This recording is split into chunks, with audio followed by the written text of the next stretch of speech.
ಆಂಗ್ಲ ನೂತನ ಸಂವತ್ಸರ 2025ರಲ್ಲಿ ಎಲ್ಲ ರಂಗದಲ್ಲೂ ರಾಜಯೋಗ ಪಡೆದು ಅದೃಷ್ಟ ಹೊಂದುವ ರಾಶಿಗಳು ಯಾವುವು, ಯಾವ ಯಾವ ಗ್ರಹಗಳ ಅನುಕೂಲತೆಯಿಂದ ಅದೃಷ್ಟ ಕಾಣಬಹುದೆಂದು ಇವತ್ತಿನ ಈ ವಿಡಿಯೋದಲ್ಲಿ ಸಂಪೂರ್ಣವಾಗಿ ತಿಳಿಸಿಕೊಡ್ತೀವಿ. ಬನ್ನಿ, ಮಾರ್ಚ್ 29 ಮತ್ತು 2025ರಲ್ಲಿ ಶನಿಯು ಕುಂಭ ರಾಶಿಯಿಂದ ಮೀನ ರಾಶಿಗೆ ಪ್ರವೇಶ ಮಾಡಲಿದ್ದಾನೆ. ಹಾಗೆಯೇ 2025ರಲ್ಲಿ ಮೇ 15ನೇ ತಾರೀಕಿನಂದು ಗುರುಗ್ರಹವು ವೃಷಭ ರಾಶಿಯಿಂದ ಮಿಥುನ ರಾಶಿಗೆ ಪ್ರವೇಶ ಮಾಡಲಿದ್ದಾನೆ. ಮೇ 18ರಂದು ರಾಹು ಮೀನ ರಾಶಿಯಿಂದ ಕುಂಭ ರಾಶಿಗೆ ಪ್ರವೇಶ ಮಾಡಲಿದ್ದಾನೆ. ಕೇತು ಕನ್ಯಾ ರಾಶಿಯಿಂದ ಸಿಂಹ ರಾಶಿಗೆ ಪ್ರವೇಶ ಮಾಡಲಿದ್ದಾನೆ. ಈ ಗ್ರಹಗಳ ಸ್ಥಾನ ಪಲ್ಲಟದಿಂದ ಕೆಲವು ರಾಶಿಗೆ 2025ರಲ್ಲಿ ಮುಟ್ಟಿದ್ದೆಲ್ಲ ಬಂಗಾರವಾಗುತ್ತದೆ.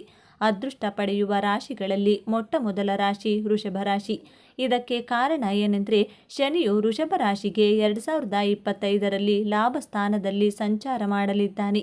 ಶನಿಯು ಲಾಭ ಸ್ಥಾನದಲ್ಲಿದ್ದಾಗ ಕಷ್ಟಕ್ಕೆ ತಕ್ಕ ಫಲ ಉಚಿತವಾಗಿ ಪ್ರಾಪ್ತಿಯಾಗುತ್ತದೆ. ನಿಮ್ಮ ಶ್ರಮ ನಿಮ್ಮ ಕೈ ಹಿಡಿಯುತ್ತದೆ. ಉದ್ಯೋಗ ರಂಗದಲ್ಲಿ ವಿಪರೀತ ಗೌರವ, ಪ್ರಮೋಷನ್, ಸಂಬಳದ ಹೆಚ್ಚಳ, ಸಹೋದ್ಯೋಗಿಗಳು ನಿಮಗೆ ವಿಶೇಷವಾಗಿ ಈ ವರ್ಷ ಸಹಕರಿಸುತ್ತಾರೆ. ಈ ವರ್ಷ ಭೂಮಿ ಖರೀದಿ, ಮನೆ ಕಟ್ಟಿಸುವುದು ಅಥವಾ ಖರೀದಿ ಮಾಡುವುದು ಮಾಡಲಿದ್ದೀರಿ. ಈ ರಾಜಯೋಗದಿಂದ ಸ್ವಗೃಹ ಕನಸು ನನಸಾಗುತ್ತದೆ. ಮುಖ್ಯವಾಗಿ ಉದ್ಯೋಗ, ವ್ಯಾಪಾರ ರಂಗದಲ್ಲಿ ಏಳಿಗೆಯನ್ನು ಕಂಡು ಹೆಚ್ಚು ಹಣವನ್ನು ಸಂಪಾದನೆ ಮಾಡಲಿದ್ದೀರಿ.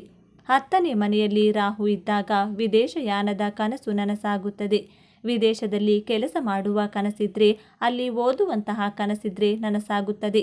ಸ್ವಂತ ಮನೆ ಮಾಡಿಕೊಳ್ಳುವಂತಹ ಕನಸಿಗೆ 10ನೇ ಮನೆಯಲ್ಲಿರುವ ರಾಹು ಸಹಕರಿಸುತ್ತಾನೆ. ಇನ್ನು ದೇವಗುರು ಬೃಹಸ್ಪತಿಯು 2025ರಲ್ಲಿ ನಿಮಗೆ ಧನಸ್ಥಾನಕ್ಕೆ ಬರಲಿದ್ದಾನೆ. ಅಂದರೆ ಮೇ 15ರ ನಂತರ ಲಕ್ಷ ಕೋಟಿ ಹಣವನ್ನು ಸಂಪಾದನೆ ಮಾಡುವ ಶಕ್ತಿಯನ್ನು ಗುರು ನೀಡಲಿದ್ದಾನೆ. ಈ ವರ್ಷದ ಲಾಭದೊಂದಿಗೆ ಸುಖಜೀವನವನ್ನು ನೀವು ಅನುಭವಿಸಲಿದ್ದೀರಿ. ಹಣದ ಮೂಲಗಳು ಹೆಚ್ಚುತ್ತವೆ.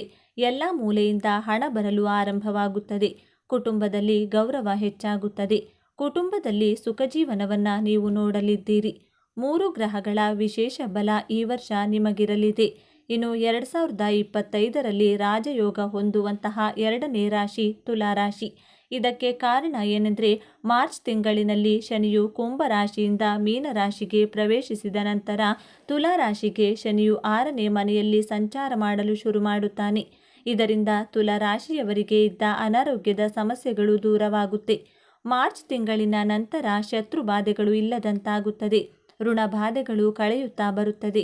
ಕ್ರಮಕ್ರಮವಾಗಿ ನಿಮ್ಮ ಎಲ್ಲ ಸಾಲಗಳು ತೀರುತ್ತಾ ಬರುತ್ತದೆ. ನಿಮಗೂ ಕೂಡ ಕಷ್ಟಕ್ಕೆ ತಕ್ಕ ಫಲ ಖಂಡಿತವಾಗಿಯೂ 2025ರಲ್ಲಿ ಪ್ರಾಪ್ತಿಯಾಗಲಿದೆ. ಹಾಗೆಯೇ ಕೇತು 2025ರಲ್ಲಿ ನಿಮಗೆ 11ನೇ ಮನೆಯಲ್ಲಿ ಸಂಚಾರ ಮಾಡಲಿದ್ದಾನೆ. ಇದರಿಂದ ತುಲಾ ರಾಶಿಯವರಿಗೆ ಆಧ್ಯಾತ್ಮಿಕ ಕ್ಷೇತ್ರದಲ್ಲಿ ವಿಶೇಷ ಯಶಸ್ಸು ಪ್ರಾಪ್ತಿಯಾಗುತ್ತದೆ. ಧಾರ್ಮಿಕ ಕಾರ್ಯಗಳಲ್ಲಿ ಆಸಕ್ತಿ ಹೆಚ್ಚಾಗುತ್ತದೆ. ಈ ಫಲದಿಂದ ದೈವಬಲ ಪ್ರಾಪ್ತಿಯಾಗುತ್ತದೆ.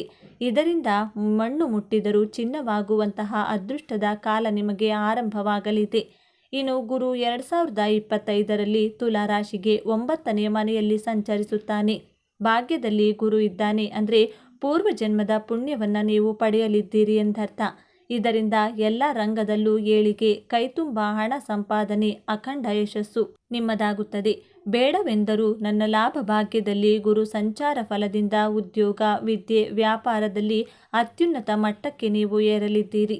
ಅದೃಷ್ಟ ಎಲ್ಲ ಕಡೆಯಿಂದಲೂ ತುಲಾ ರಾಶಿಗೆ ಉಂಟಾಗಿ ನೆಮ್ಮದಿಯ ಜೀವನ 2025ರಲ್ಲಿ ನೋಡಬಹುದು.